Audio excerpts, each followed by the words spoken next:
This is the solution to the exercise in Lesson 16. The instructions are to create a simple text editor with one big text box and two buttons, one to open a file and the other one to save a file. So let's start off by doing that. I'm going to create a new project, and it's going to be a Visual C# project, Windows application. And we'll call this Lesson 16 EX.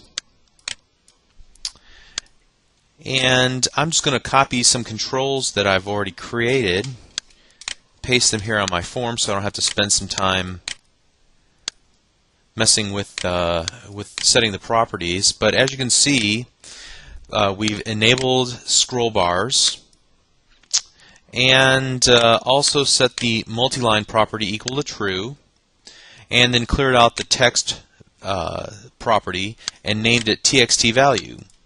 Then I have two buttons. One is btn open and the other one is btn save. So I'm going to double click both of these and get our little event handler for them.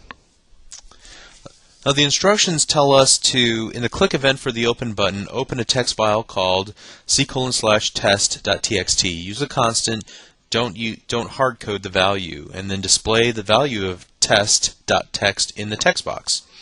Okay.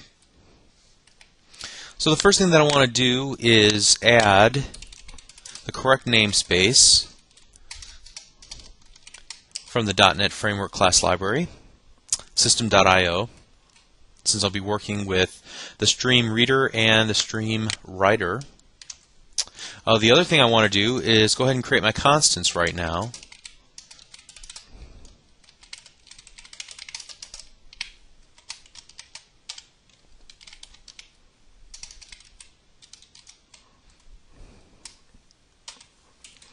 And I'll go ahead and read down a little bit further. I know that I'm supposed to create a constant for the save location as well, so I'll do that now.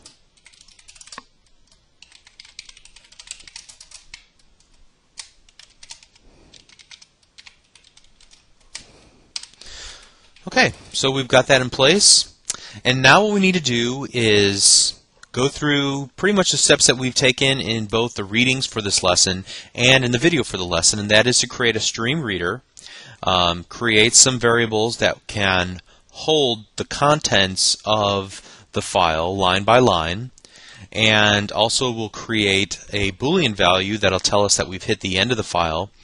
We'll start reading line by line through the file until we hit the end. Then we'll kick out and take the values that we've concatenated together and put them into our little text box on our form.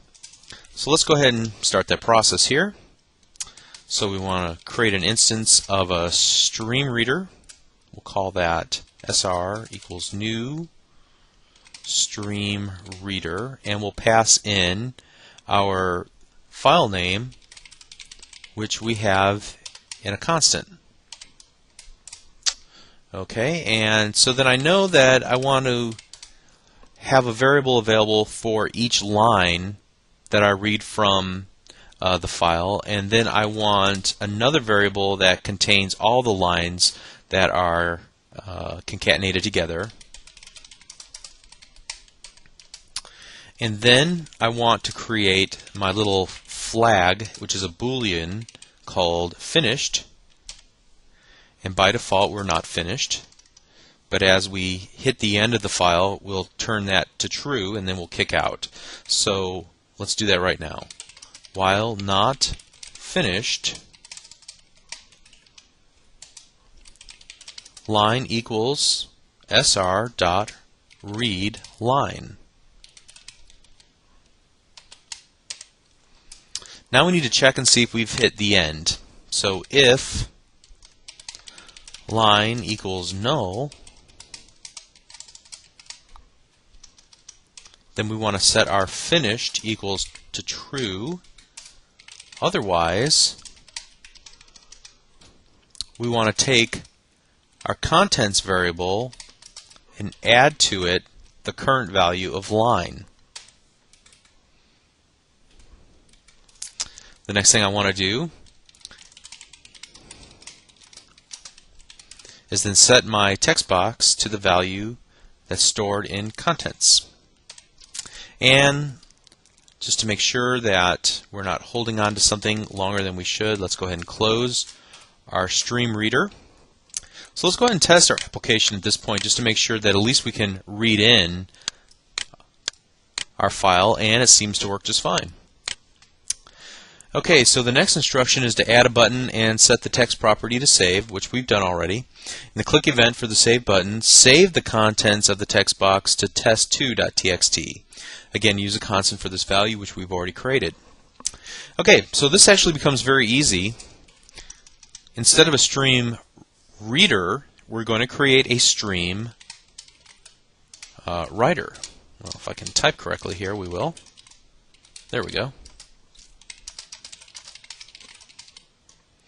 And we're going to pass in the file that we want to save to or create.